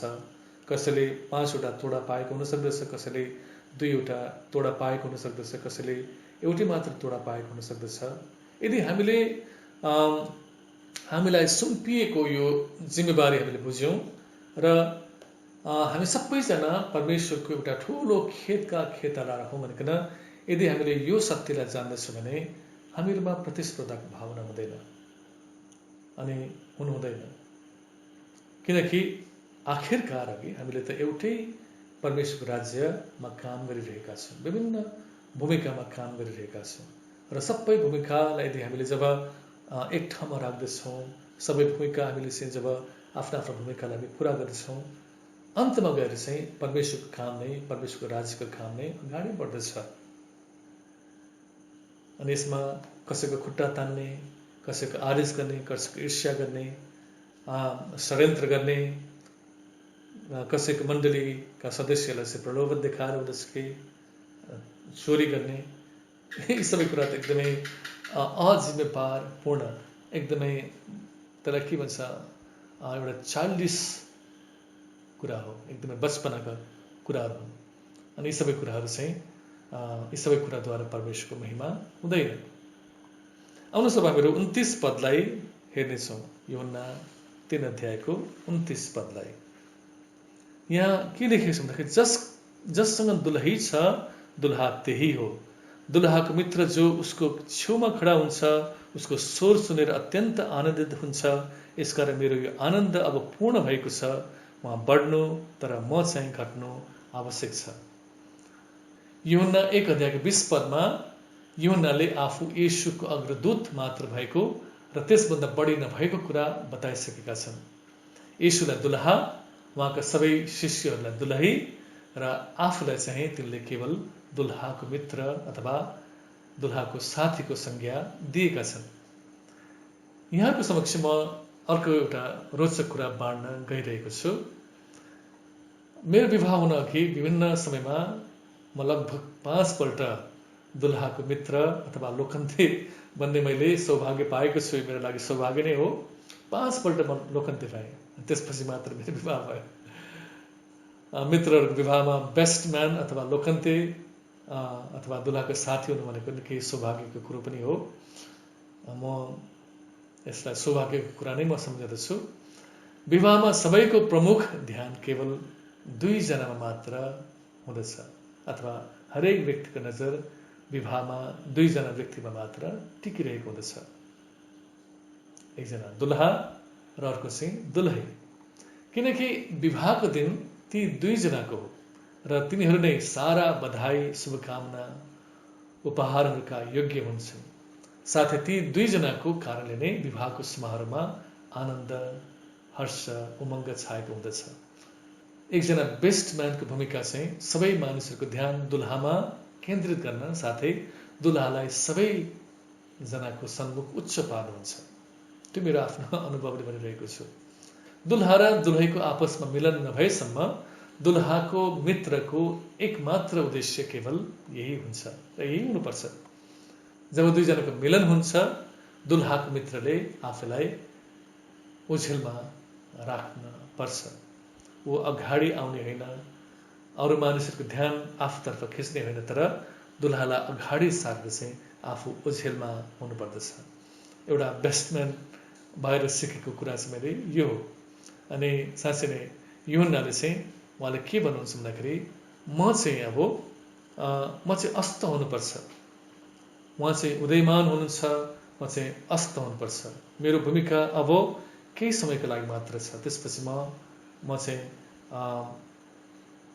चाहिँ हराउनु पर्दछ, म चाहिँ ओझेलमा जानुपर्दछ, किनकि दुल्हाको अब कहानी अथवा दुल्हाको कथा चाहिँ अब अगाडि बढ्नुपर्दछ। यसरी नै यूहन्नालाई आफ्नो यो संक्षिप्त भूमिका बारे स्पष्ट जानकारी थियो। दुल्हा देखिन साथ तिनले आफैलाई घटाए र येशूलाई उच्च पारे।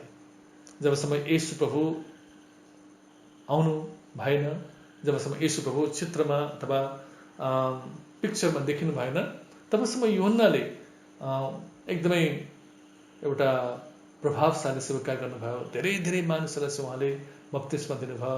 एकदमै जोसको साथमा चाहिँ पश्चातापको उहाँले प्रचार गर्नुभयो। तर जब येशू ख्रीष्ट प्रभु जब देखा पर्नुहुँदछ अनि त्यसपछि बिस्तारै बिस्तारै उहाँको सेवकाई घट्दै घट्दै जान्छ र येशू ख्रीष्ट प्रभुको सेवकाई चाहिँ बिस्तारै बिस्तारै बढ्दै जाँदछ।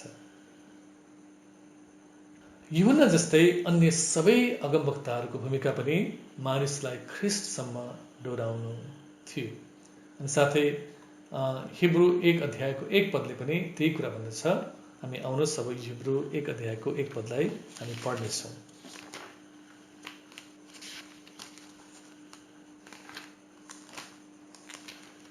यहाँ के लेखेको छ भन्दाखेरि प्राचीन कालमा हाम्रा पिता पुर्खाहरूसँग अगमवक्ताहरूद्वारा धेरै र विभिन्न किसिमले मानिस बोल्नुभयो। 2 पदमा लेखेको छ, तर यो आखिर दिनहरूमा उहाँ आफ्ना पुत्रद्वारा हामीसँग बोल्नु भएको छ। पुत्रलाई नै उहाँले सबै कुराका उत्तराधिकारी नियुक्त गर्नुभयो, उहाँद्वारा नै समस्त पृथ्वी रच्नु पनि भयो। अहिले अब अन्तिम समयमा हामी अन्तिम घडीमा हामी बाँचिरहेका छौँ। अन्तिम घडी भनेको चाहिँ येशू ख्रीष्ट प्रभु चाहिँ अब फेरि दोस्रो आगमनको निम्ति उहाँ चाहिँ तयार हुनुहुन्छ। कुनै पनि समय उहाँ आउँदै हुनुहुन्छ र यो अन्तिम एउटा अनुग्रहको घडी पनि हामी भन्दछौँ। यो अनुग्रहको घडीमा, अनुग्रहको समयमा अहिले हामी बाँचिरहेका छौँ र यो अन्तिम समयमा चाहिँ येशू ख्रीष्ट प्रभुलाई पिताले चाहिँ यस संसारमा उहाँले पठाउनु भयो। त्योभन्दा अगाडि, उहाँभन्दा अगाडि धेरै अगमवक्ताहरूलाई उहाँले चाहिँ पठाउनु भयो। अनि ती सबै अगमवक्ताले पनि येशू ख्रीष्ट प्रभुको बारेमै उहाँले चाहिँ भविष्यवाणी गरे। तर अन्तिम समयमा चाहिँ येशू ख्रीष्ट प्रभु स्वयं जो चाहिँ अगम वाणी जसको बारेमा चाहिँ अगमवाणी गरेको थियो, उहाँ स्वयं हाम्रो बिचमा आउनुभयो। अब हामीहरू परमेश्वरलाई मण्डलीको पतिको रूपमा हामी हेर्नेछौँ अथवा उहाँका जातिहरूको पतिको रूपमा हामी हेर्नेछौँ। सबभन्दा पहिला हामी यशायाको 54 त्यसको 5 पदलाई अहिले हामी हेर्नेछौँ। त्यहाँ यशाया अगमवक्ताले कसरी परमप्रभुलाई चाहिँ आफ्ना जातिहरूको पतिको रूपमा देखाउनु भएको छ, त्यसलाई हामी हेर्नेछौँ। 54को 54:5 यहाँ लेखिएको छ, किनकि तेरा सृष्टिकर्ता तेरा पति हुनुहुन्छ। सृष्टिकर्ता हाम्रो परमेश्वर चाहिँ तेरा अथवा इजरायली जातिहरूका पति हुनुहुन्छ। इजरायली जाति उहाँका आफ्नै जातिहरू, पवित्र जातिहरूका पति हुनुहुन्छ।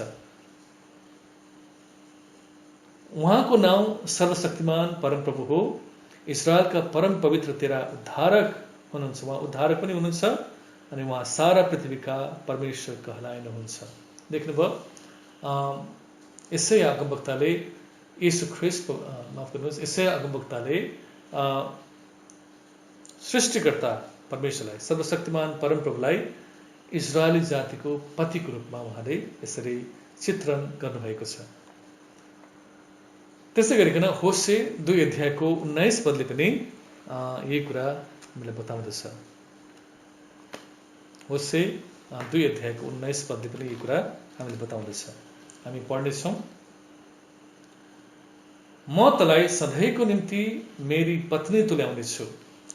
परमेश्वरले चाहिँ आफ्नो जातिलाई भन्दै हुनुहुन्छ, म तँलाई सधैँको निम्ति मेरी पत्नी तुल्याउनेछु। म धार्मिकता र न्यायमा दृढ प्रेम र माया गरेर तँलाई पत्नी तुल्याउनेछु। म तँलाई इमान्दारितामा मेरी पत्नी तुल्याउनेछु र तैँले परमप्रभुलाई चिन्नेछस्। यहाँ परमेश्वरले चाहिँ आफैलाई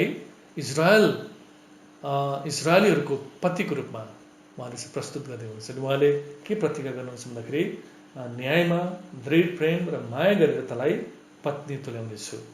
यी सबै कुराहरू एउटा साङ्केतिक भाषाहरू हुन्।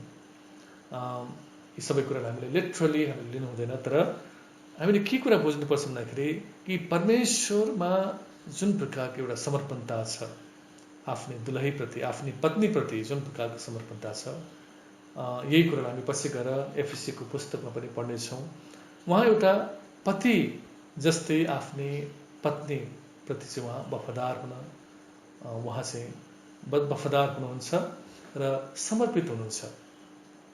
यही कुरा उहाँले चाहिँ देखाउन चाहनुहुन्छ। जुन प्रकारको एउटा सम्बन्ध पति र पत्नी बिचमा हुनुपर्ने हो, त्यो कुराको चाह परमेश्वरले गर्नुहुन्छ। बाइबलमा लेखिएको छ 2 जना मानिसहरू चाहिँ एक हुँदैछन्। यो यस्तो खालको एउटा रहस्यमय सम्बन्ध हो जसलाई चाहिँ परमेश्वरले आफै नै सुरुवात गर्नुभयो। तपाईँलाई थाहा छ, अदनको बगैँचामा परमेश्वरले आदम र हब्बालाई पति र पत्नीको रूपमा एउटै सम्बन्धमा ल्याउनु भयो।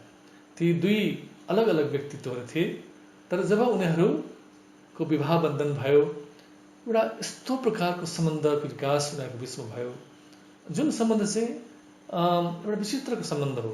अरू कुनै पनि सम्बन्धमा त्यस प्रकारको घनिष्ठता हामी देख्न सक्दैनौँ। अनि परमेश्वरले यही विवाहको चित्रद्वारा चाहिँ उहाँको हामीप्रतिको जुन एउटा लगन छ, उहाँको हामीप्रतिको जुन एउटा समर्पणता छ, जुन प्रकारको सम्बन्ध उहाँले हामीबाट चाहनुहुँदछ, त्यो कुरालाई उहाँले चाहिँ चित्रण गर्नुहुन्छ। अनि 2 व्यक्तिहरू चाहिँ एक हुनेछन्। दुईटा सोलहरू चाहिँ, 2टा शरीर चाहिँ एक हुनेछ। बडो विचित्रको कुरा छ, बडो रहस्यमय कुराहरू छ। आउनुहोस् अब हामीहरू अर्को एउटा पद हामी पढ्नेछौँ। एफएसी 5 अध्यायको 25 पदलाई पनि अहिले हामी हेर्नेछौँ। एफएसी 5 अध्यायको 25 पदलाई पनि अहिले हामी हेरौँ। यहाँ के लेखिएको छ भन्दाखेरि, पति हो आफ्ना पत्नीहरूलाई प्रेम गर, अगापे गर, जसरी ख्रिस्टले पनि मण्डलीलाई प्रेम गर्नुभयो। यहाँ एउटा विवाहकै उदाहरण दिएको छ। यहाँ पनि पति र पत्नीकै उदाहरण दिएर चाहिँ ख्रिस्ट र मण्डलीको बीचको एउटा उदाहरणलाई चाहिँ यहाँ प्रस्तुत गरिएको छ, चित्रण गरिएको छ। अनि एउटा बडो विचित्रको कुरा लाग्छ मलाई। विवाह भन्ने एउटा एकदमै विशेष कुरा हो। यो परमेश्वरको एउटा वरदान हो, परमेश्वरको एउटा उपहार हो मानव जातिको निम्ति। अनि विवाह एउटा बडो सुन्दर कुरा हो। यदि हामीले परमेश्वरको इच्छामा यी सबै कुरा गर्दछौँ भने, जतिजना तपाईँहरू यदि सिङ्गल हुनुहुन्छ, यदि अविवाहित हुनुहुन्छ भने पछि तपाईँ जब तपाईँको पवित्र विवाह हुँदछ, अनि यी सबै कुराहरू तपाईँले छर्लङ्गै बुझ्न सक्नुहुनेछ। जब एकजना केटाको एउटी केटीसँग विवाह हुँदछ, एउटी युवतीसँग विवाह हुँदछ, अनि 2 व्यक्तिहरू चाहिँ एक हुँदछन्। अनि 2 व्यक्तिहरू चाहिँ पति पत्नी उनीहरू चाहिँ हुँदछन्। अनि पतिको रूपमा चाहिँ ख्रिस्टले आफूलाई यहाँ देखाउँदै हुनुहुन्छ र पत्नीको रूपमा चाहिँ उहाँले मण्डलीलाई देखाउँदै हुनुहुन्छ। अनि पतिलाई उहाँले यहाँ आज्ञा दिँदै हुनुहुन्छ, तर उहाँले आफ्नो एउटा जिम्मेवारीलाई पनि उहाँले चाहिँ यसरी यही पदबाट चाहिँ उहाँले बताउँदै हुनुहुन्छ। पति हो आफ्ना पत्नीहरूलाई प्रेम गर, जसरी ख्रिस्टले पनि मण्डलीलाई प्रेम गर्नु। पावल यही कुरा भन्दछन् र त्यसको निम्ति आफूलाई अर्पण गर्नुभयो। 26 पदमा लेखिएको छ, कसरी येशू ख्रीष्ट प्रभुले पनि जुन काम हामीमा उहाँले सुरुवात गर्नुभएको छ त्यस कामलाई उहाँले चाहिँ निरन्तर जारी राख्नु भएको छ। त्यो कामलाई चाहिँ उहाँले आफ्नो दिनसम्म चाहिँ उहाँले पुरा गर्नुहुनेछ। मण्डलीलाई महिमित येशू प्रभुले चाहिँ पार्नुहुनेछ। अनि अहिले मण्डली अहिले महिमित अवस्थामा छैन, तर एउटा महिमादेखि क्रमिक रूपमा अर्को महिमामा मण्डली अहिले प्रवेश गरिरहेको छ। अनि अन्तिम परमेश्वरको येशू प्रभुको अन्तिम लक्ष्य भनेको चाहिँ आफ्नै मण्डलीलाई आफू जस्तै महिमित तुल्याउनु हो।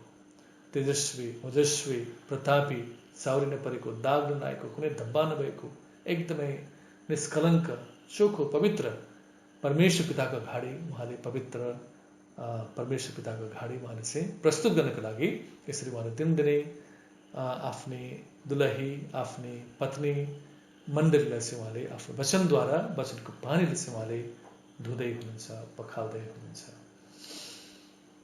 अनि यसमा उहाँ चाहिँ समर्पित हुनुहुन्छ। आज हामी पतिहरू पनि अघि हामीलाई परमेश्वरले यही आज्ञा दिनुभएको छ। कसरी हुन्छ पत्नीलाई चाहिँ अबला भनिएको छ। अनि पत्नी हरेक फ्रन्टमा, हरेक क्षेत्रमा पत्नीहरू चाहिँ अलि दुर्बल पात्र नै हुँदछन्।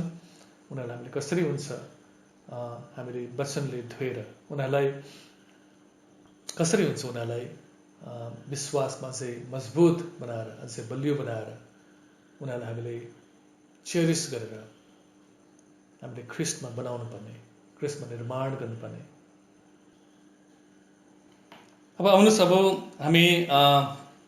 अब हामीहरू 31 पदलाई हामी हेर्न गइराखेका छौँ। माथिबाट आउनुहुने चाहिँ सबैभन्दा उच्च हुनुहुन्छ। पृथ्वीबाट हुने पृथ्वीकै हो र पृथ्वीकै कुरा बोल्छ। स्वर्गबाट आउनुहुने सबैभन्दा उच्च हुनुहुन्छ। स्वर्गबाट आउने सबैभन्दा उच्च हुनुहुन्छ।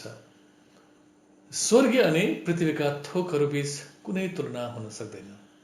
स्वर्गीय भनेको चाहिँ स्वर्ग नै हो, त्यो आत्मिक क्षेत्र हो, र पृथ्वी भनेको चाहिँ एउटा भौतिक क्षेत्र हो। अनि कुनै त्यसमा हामी तुलना गर्न सक्दैनौँ। यी दुई थोकहरू एक आपसमा एकदमै भिन्न हुन्छन्। अनि निकोदेमसलाई नयाँ जन्मको बारेमा उपदेश दिनुहुँदा येशूले भन्नुभयो, तिमी इजरायलका गुरु हौ र पनि यी कुरा तिमी बुझ्दैनौ। साँच्चै म तिमीलाई भन्दछु, हामी जे जान्दछौँ त्यो भन्दछौँ र हामीले जे देखेका छौँ त्यसको गवाही दिन्छौँ, तर तिमीहरू हाम्रो गवाही स्वीकार गर्दैनौ, किनकि मैले तिमीलाई पृथ्वीका कुरा भने र पनि तिमीहरू विश्वास गर्दैनौ। तर तिमीहरूलाई स्वर्गका कुराहरू बताए भने कसरी विश्वास गर्न सक्छौ?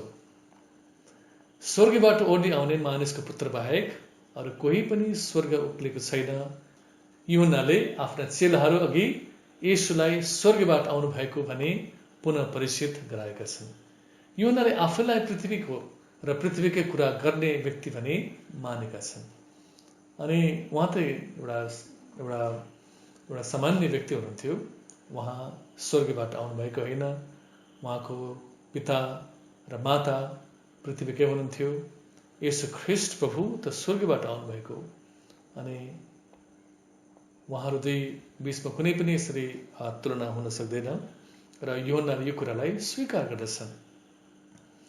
निश्चित रूपमा यूहन्नाको यो गवाहीले तिनका चेलाहरूका मनमा भएको मसीह सम्बन्धी भ्रमलाई पूर्ण रूपमा मेटाएको हुनुपर्छ। स्वर्ग अनि पृथ्वीका थोकहरू बीच कुनै तुलना हुन सक्दैन। यी दुई थोकहरू एक आपसमा एकदमै भिन्न हुन्छन्। निकोदेमसलाई नयाँ जन्मको बारेमा उपदेश दिनुहुँदा येशूले भन्नुभयो, तिमी इजरायलका गुरु हौ र पनि यी कुरा तिमी बुझ्दैनौ।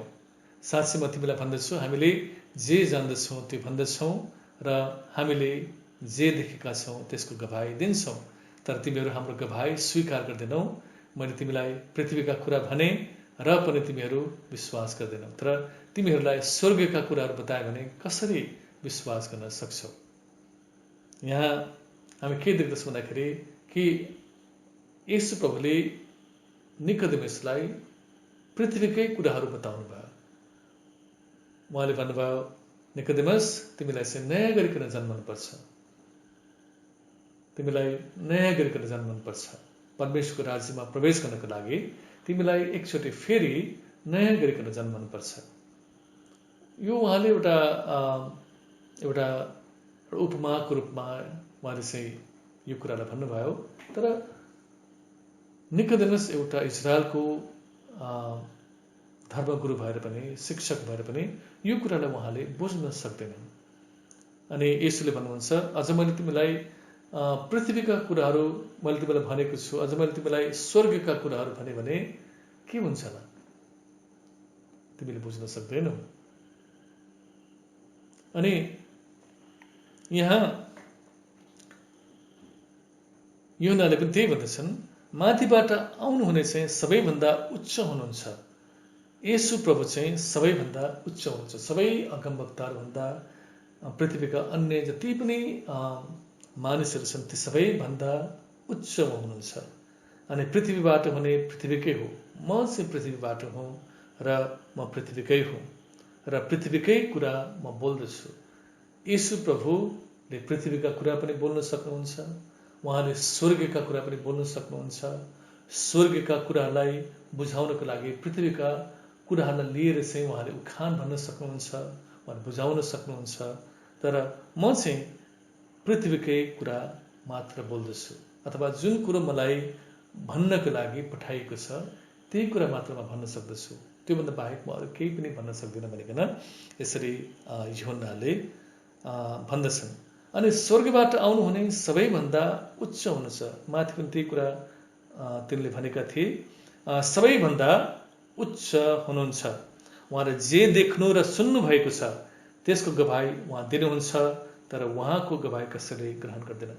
येशू प्रभु उहाँ स्वर्गको हुनुहुन्छ। उहाँले पितालाई देख्नु भएको छ, पितालाई बोलेको सुन्नु भएको छ र त्यही कुरा चाहिँ उहाँले आएर अहिले मानिसहरू समक्ष उहाँले चाहिँ बोल्नु हुँदछ, अथवा मानिसहरूलाई चाहिँ त्यही सन्देश चाहिँ दिनुहुँदछ। तर मानिसले चाहिँ त्यो सन्देशलाई बुझ्न सक्दैन अथवा ग्रहण गर्दैन। जसले उहाँको गवाही ग्रहण गरेको छ अथवा येशू प्रभुले ल्याउनु भएको सुसमाचारलाई जुन मान्छेले चाहिँ विश्वास गर्दछ, यहाँ के भनेको छ, त्यसले परमेश्वर सत्य हुनुहुन्छ भन्ने कुराको प्रमाण दिदछ। 34 पदमा लेखिएको छ, किनभने जसलाई परमेश्वरले पठाउनु भयो अथवा येशू ख्रीष्ट प्रभुलाई परमेश्वरले पठाउनु भयो त्यसले परमेश्वरको बाणी बोल्दछ, किनकि परमेश्वरले बिना नाप पवित्र आत्मा दिनुहुन्छ। पवित्र आत्मा येशू ख्रीष्ट प्रभुलाई पवित्र आत्माले अभिषेक गर्नुभयो। उहाँ पुजारी पनि हुनुहुन्छ, उहाँ चाहिँ अगमवक्ता पनि हुनुहुन्छ र साथसाथै उहाँ चाहिँ राजा पनि हुनुहुन्छ। पुरानो नियममा यिनै 3 व्यक्तिलाई चाहिँ पवित्र आत्माको अभिषेक गरिन्थ्यो।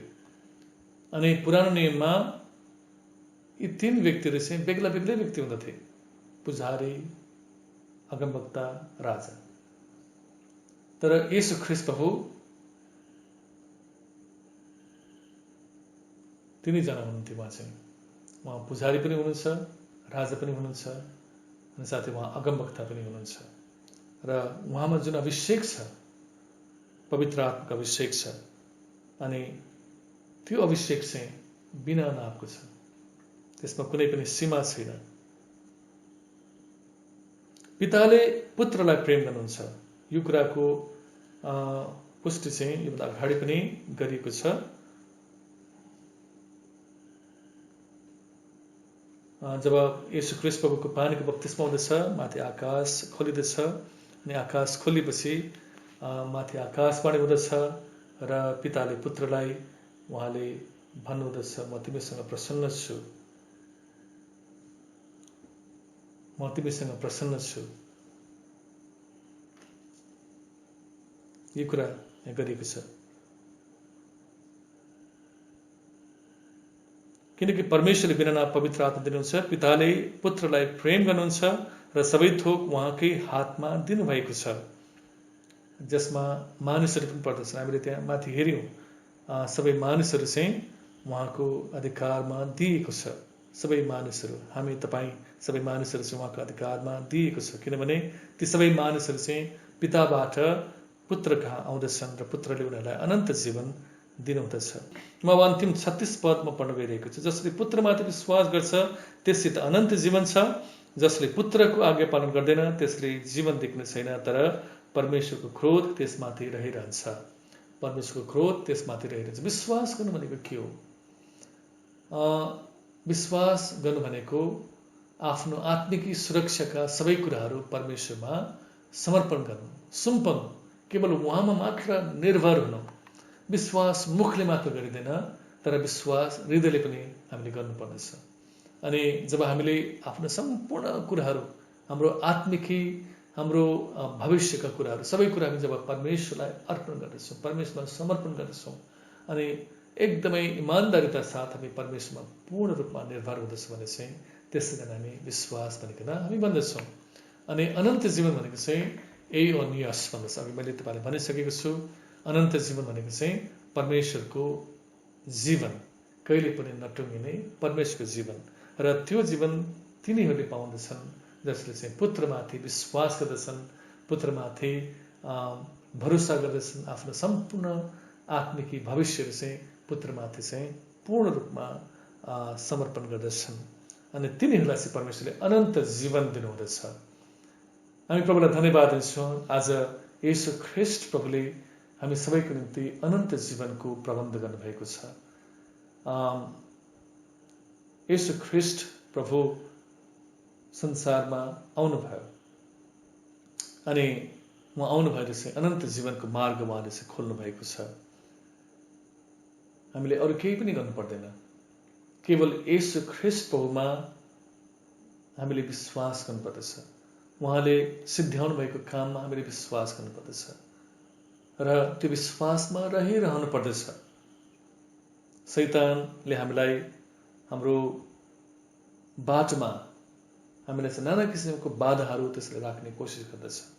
हामीलाई छल गरेर हामीलाई त्यस बाटोबाट बहकाएर अन्त कतै लैजाने त्यसले कोसिस गर्नेछ।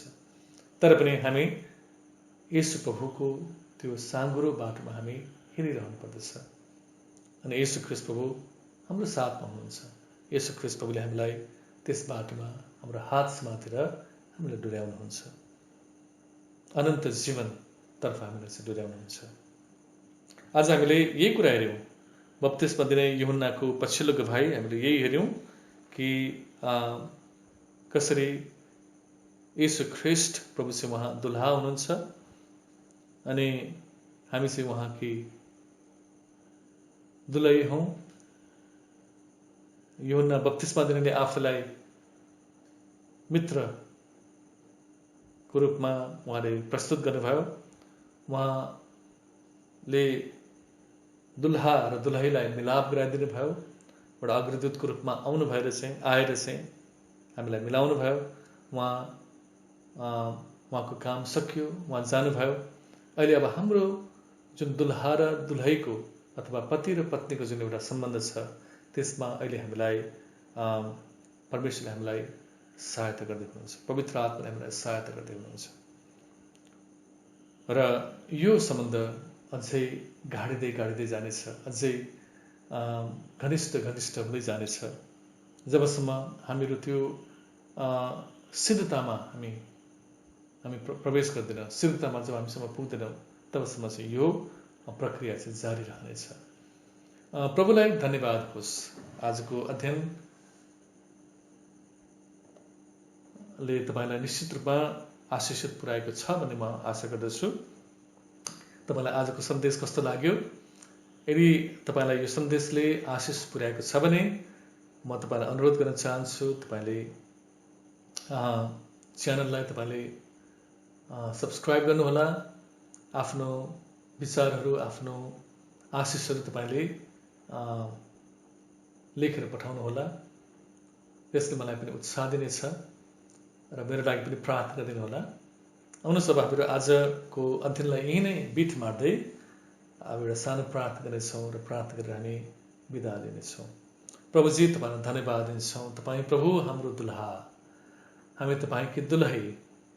प्रभु तपाईँलाई धन्यवाद दिन्छौँ यूहन्ना बप्तिस्मा दिनको निम्ति जो दुल्हाको मित्र हुनुहुन्थ्यो अनि उहाँले दुल्हा र दुलहीलाई उहाँले एक गराउनु भयो र उहाँले आफ्नो काम सकेर उहाँ जानुभयो। अहिले हाम्रो पति र पत्नीको सम्बन्ध सुरुवात भएको छ र तपाईँ एकदमै असल पति हुनुहुन्छ, असल दुल्हा हुनुहुन्छ। हामीलाई प्रभु तपाईँले सिद्ध बनाउन चाहनुहुन्छ र सिद्ध बनाउने काममा तपाईँ रातो दिन लागिराख्नु भएको छ। वचनले हामीलाई दिनदिनै धुनुहुन्छ, पखाल्नुहुन्छ अनि आजको वचनले पनि हामीलाई पखालेको छ, धोएको छ, अझ तपाईँको नजिकमा ल्याएको छ। अनन्त जीवन केवल तपाईँसँग मात्र छ भन्ने कुरा हामीले आज सिक्यौँ। प्रभु त्यस अनन्त जीवनमा रहिरहनको लागि हामीलाई कृपा गर्नुहोस्।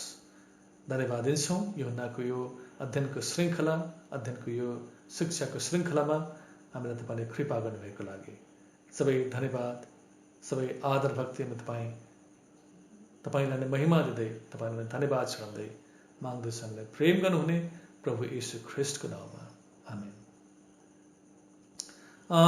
म तपाईँलाई जानकारी दिन चाहन्छु, यो एउटा श्रृङ्खला हो अनि यस अगाडि पनि मैले धेरै भिडियोहरू मैले युट्युबमा अपलोड गरेको छु।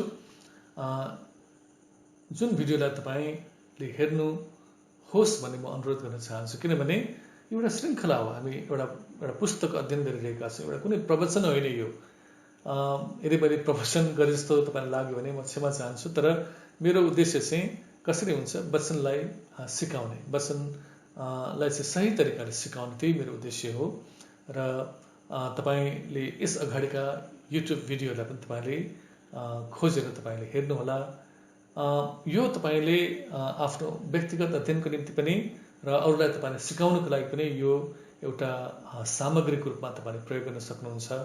म तपाईँलाई इन्करेज गर्छु, तपाईँले अरू भिडियोलाई पनि तपाईँले हेर्नुहोला। हुन्छ, आजलाई हाम्रो अध्ययनलाई यहीँ राख्नेछौँ र छिट्टै हामी अर्को भिडियोमा फेरि पनि भेट हुनेछौँ। तबसम्मको लागि म लोक गुरुङ पनि तपाईँसँग बिदा चाहन्छ। तपाईँ सबैलाई परमेश्वरले आशीर्वाद दिनुभएको होस् र फेरि पनि म तपाईँबाट बिदा लिन चाहन्छु। जय मसीह।